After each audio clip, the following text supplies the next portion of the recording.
back to another episode of Business Pleasure. Babe, like, can you just move over just like a little, please? Like, I know you love me, I love you too, but okay, I need a little space. Come on, babe, I need a little space here. All right, guys, and welcome back to another episode of Business Pleasure. I'm your co-host, John L. Francis, with my beautiful co-host here, Colette Monique Liebert. We're both the co-owners of the Clarendon Trading Company. We source and distribute vintage, used, and hype beast clothing. Even though we have no hype beast clothing right now, it's okay. We still have a bunch of vintage and a bunch of used pieces. So Business Pleasure is where we take about 25 to 30 minutes out of our week just to talk about the business, our relationship, how things are going, where we want to go, where we've been, and just let you guys, keep you guys up to date with how everything's going with our overall life, like for the most part, right? Yeah. So the way we always start the show is, how was your week? I can't remember now. Oh, my week was good. Mm-hmm. I had a good week. Okay, nice. What'd you do? I just was really busy with work and stuff, but we had a really good event. Yes. Shout out to 613 Flea, all the people out in Ottawa. Amazing people, amazing show. Catherine, keep killing it. You're the best. Yeah, we had a really good event. It was really busy. It actually coincided with their Santa Claus parade down there, which isn't as big as Toronto's, but it was all good. It was a good parade. But I'm happy because it brought a lot of people in the door. We made a bunch of sales, gave out a bunch of business cards, met a bunch of new people. It snowed that weekend, so I was kind of nervous that people wouldn't really leave their house because of the snow and the weather, but it's Ottawa, people like that stuff, you know? So everyone was out, everyone was in the snow enjoying it. Our drive down wasn't as bad as I thought it was going to be. Well, your drive down. Yeah. Carl's my co-pilot, so it's good. She keeps me company, make sure I stay awake, make sure I'm hydrated. She feeds me food while I'm driving, so yeah, you do your part. You do your part. I'm a good co-pilot. Mm-hmm. But yeah, it was a really, really, really good event. The thing I'm liking about the 613 Flea a lot nowadays is that we're starting to build a name and a reputation down in Ottawa. So it's kind of weird because our introduction to people was hey, have you heard of Clarendon Cole before? Yeah. And now we can't even use that anymore. No. Because all the people they're return customers, yeah. which is really good. Or even sometimes let's say we had 10 sales that day or whatever. Mm-hmm. 3 of the people will be return customers. Yeah.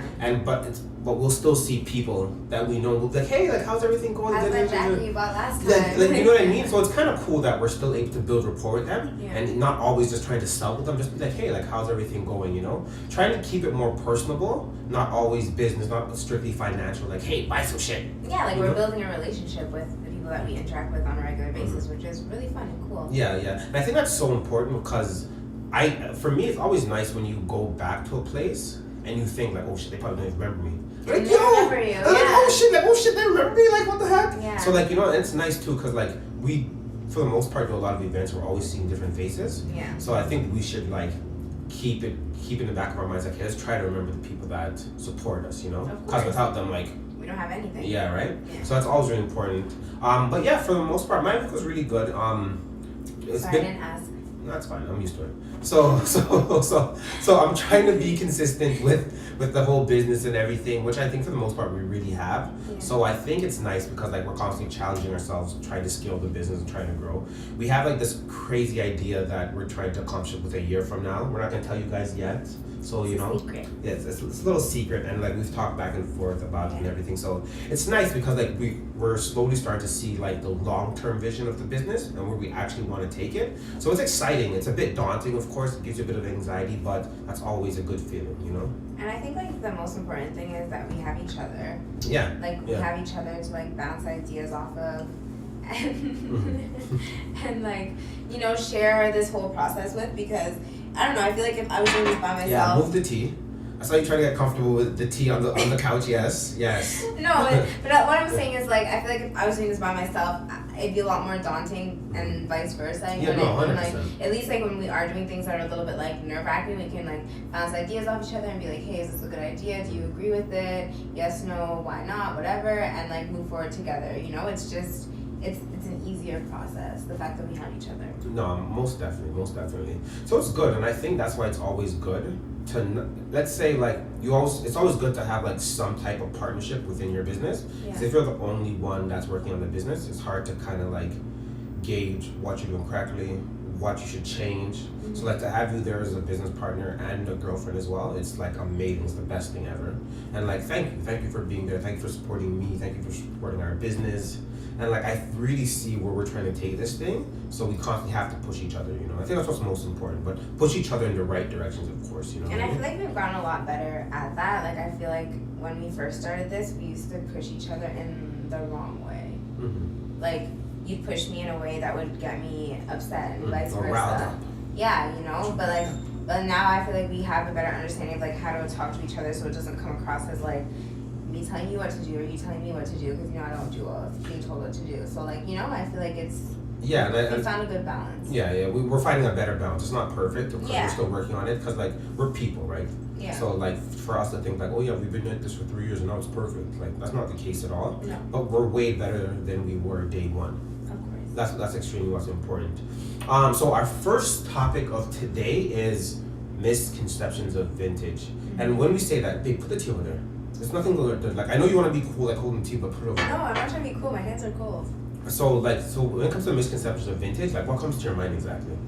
I think for me, it's just such this weird like paradigm because essentially vintage clothing is stuff that people for the most part don't really want anymore. Like it's old clothing, it's not brand new. A lot of the times it's ripped, it's stained, sometimes it's dirty, like sometimes it has like food stains on it, coffee stains, blood stains, whatever. Yeah. We call that character though. Yeah, it's character. It's part of the story of like the clothing, but yet some vintage items are more expensive than like a new piece something brand new off the press, you know?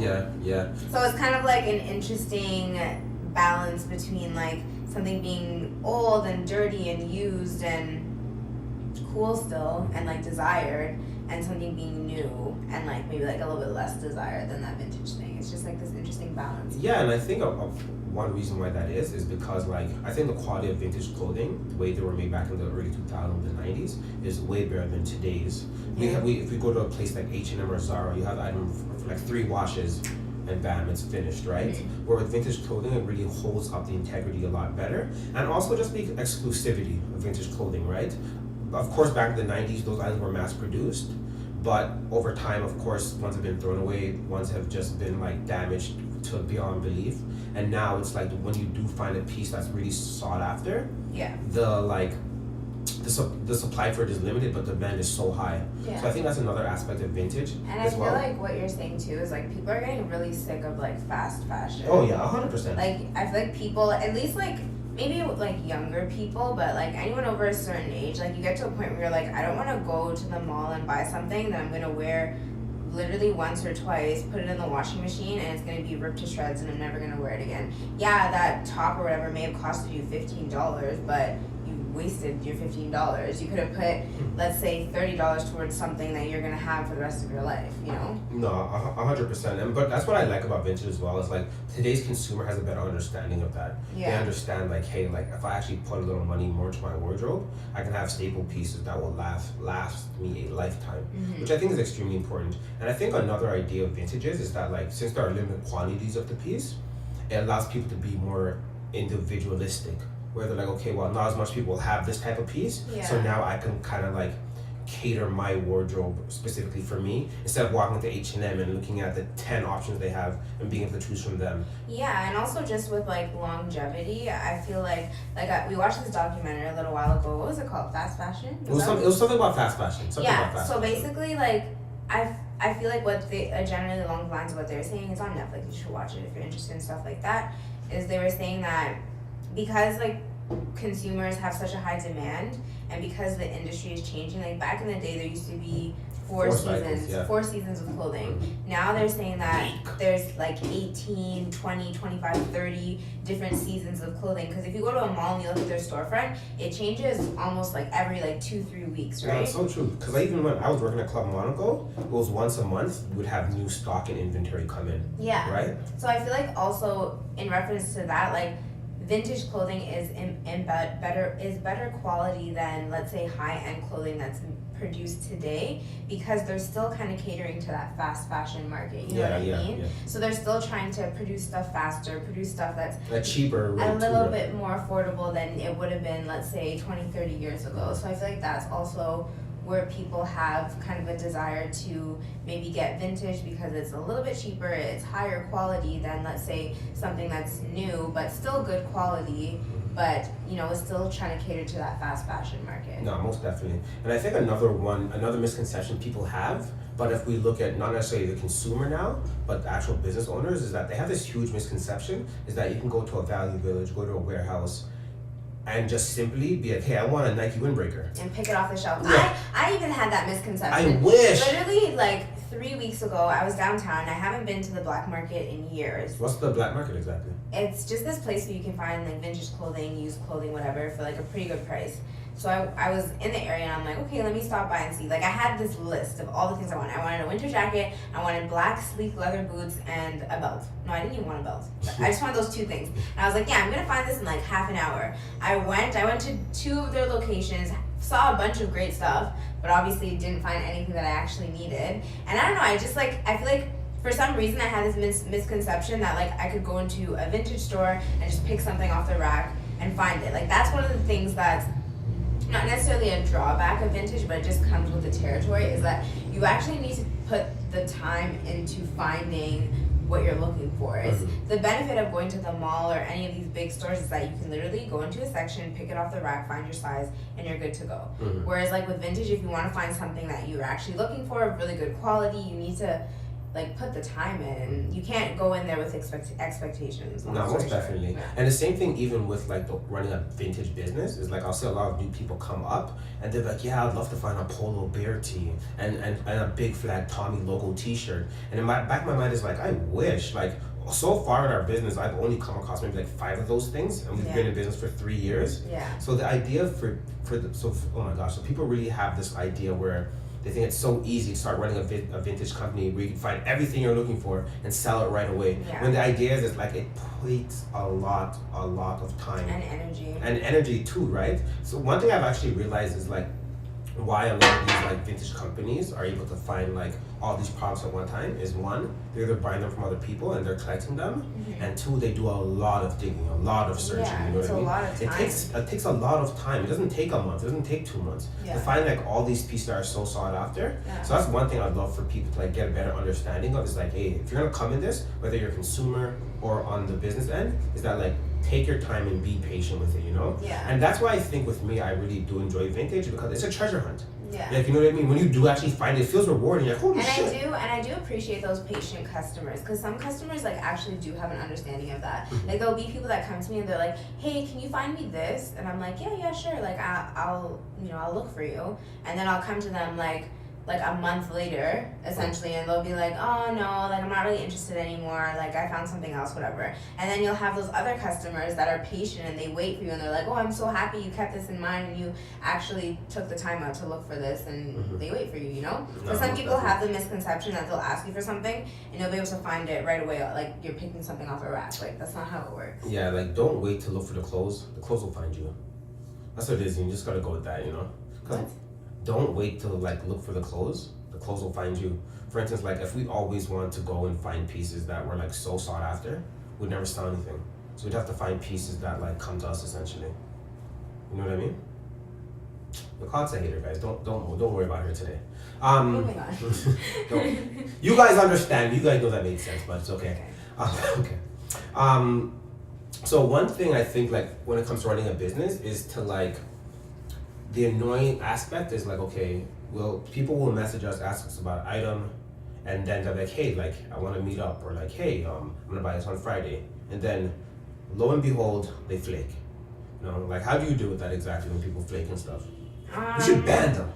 Honestly, like, I don't take it personally, but I just keep it in mind. Like, when I'm selling stuff, like, we don't do holds. Yeah. Like, if I'm messaging you and you're not responding to me and somebody else buys it before you get back to me, that's your fault. I'm sorry. Like, we've had issues where, like, people will come to us and be like, hey, like, I told you I was going to buy this. Why'd you sell it? And it's like, because you told me you were going to buy it. You didn't pay for it. You didn't, meet up with me. You didn't take any action. You just simply said, you know how many people say that they're going to buy something all day, every day? And the thing, too, is, like, people are always online searching for new things. Who's to say they won't find something better and cheaper? Exactly. Go and purchase that. What I've been doing, though, to kind of get around, like, people getting angry is, like, so say, like, the other weekend I had 2 people that are interested in the Carhartt jacket.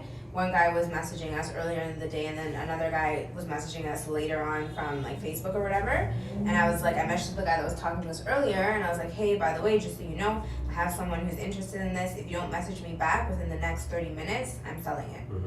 And he never messaged me back, so I sold it. Like, if I were to have just waited for him and been like, hey, are you still good to meet up? No answer. Hey, I'm gonna be in the area shortly. Are you still good to meet up? No answer. And then I would have just lost the sale altogether. You know what I mean? And I think it's important that we do things like that as well, because you don't ever want to like burn bridges with people and do it in such like a disrespectful way. Yeah. For you to just be like, go and sell it and not say anything to them, it's like, okay, you're kind of an asshole for that, you know? But I think it's important that we always at least like let people know what's going on and let them know, like, because sometimes people think it's just like a sales tactic that we're saying like other people are interested. And the reality is like, no, other people actually are interested. So if you're gonna miss out on this, unfortunately, it's kind of on you at this point, you know?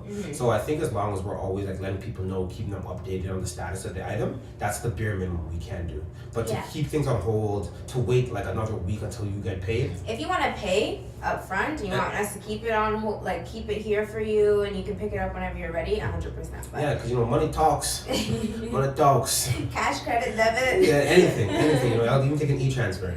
So no, I think that's definitely important. But I think in terms of like actually like banning people because they're flakes, that's not realistic, because it's like, who's to say something important actually did come up in their life and they can't? People have 1,000 things that they have to do in the day. Like, I would love for like, you know, open communication, being like, hey, I'm not gonna be able to meet up, whatever. You don't have to give me a reason why, just tell me why. But I don't know, not everyone's gonna do that, you know? Yeah, but that's why we have to keep our integrity, right? Being like, hey guys, by the way, in terms of like the transitions of the seasons, we really know that like we're right now in the heart of the retail season. So Black Friday is coming up. What do you think are some benefits when it comes to like Black Friday and holidays and seasons around that? Season changes. I think just generally like the holiday seasons, so like the period from like September, October, November, December, like people are interested in buying stuff. Like they're shopping for their friends, their family, they're getting ready for Christmas or whatever the case may be. It's also like, at least in like North America, it's colder, so people like generally retail is slower in the summertime because people are experiences. People are spending money on experiences. They're enjoying the summer, they're enjoying the sunshine, they're drinking on a patio, they're going to a party, they're going to a rooftop, whatever. Whereas like in the wintertime, like your average person doesn't really want to go out in the wintertime, so they have more money to spend on stuff, essentially. So generally speaking, like this time of the year is really good for us. We've actually noticed something kind of interesting though about this Black Friday, or the time leading up to Black Friday, is that our sales are a little bit lower than they usually are in the weeks like prior to this, and like historically speaking the weeks after this period. I think it's because of a bunch of reasons, really, right? So I personally think that one of the main reasons is that people are, there's so much like online promotions, in-store promotions, get like electronics 70% off, get like whatever new stuff 70% off. Like there's so many deals to go around. People aren't necessarily like seeking out certain like buying options because they're being like inundated with so much stuff already. Yeah, and I think like the idea of vintage doesn't necessarily work with Black Friday because it's like it's already at such a reduced price, and it's like, okay, well, I like the idea of vintage, yes, but if I can buy a North Face jacket that's vintage for $80, or I can buy a brand new one for $100, like, you know, what's the difference? I'm just gonna buy the brand new one. And I think the whole idea of Black Friday as well, it's really catered to stores and brick and mortar as well too, right? So the idea of people like waiting to buy something online isn't as high as the demand for people like lining up in stores and like, okay, I want to be the first to get this, you know? And also one of the hardest things, especially what we deal with, is like buying clothes online, because people don't like to feel it, like to touch it, like to try it on, and to see if it fits or not.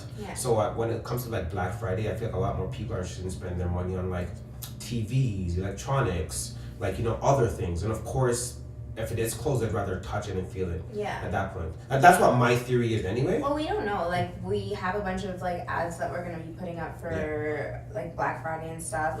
And who knows, maybe Cyber Monday. Isn't that the Monday coming? Yeah, Cyber Monday. Who knows, maybe Cyber Monday will be big for us. Yeah. So I think it's cool though, because like, even though that with all these other big box retailers are going to be taking a lot of the ad space, we still have to make an effort and still try our best anyway to stay relevant, right? Yeah. So I think so from tomorrow, from Thursday till about Tuesday morning, we're gonna have like a 20% sale on everything, and we'll see how we do. If we do well, we do well. If not, then like we'll figure out the analytics and see how we can do better for next time. Because like I think as long as we're trying and staying in the game, that's what's most important. We don't want to be sorry like, oh man, like this isn't working for us. Oh man, it's so hard. Like we can't be complaining the whole time, not doing anything. Yeah, no, for sure. Go to the next topic. You seem looking at my phone, babe. That's what you're gonna do? You're just gonna hang me out to dry? This is our podcast, babe. You're just gonna hang me out to dry? Yeah, so I guess like we're just trying to think of other ways to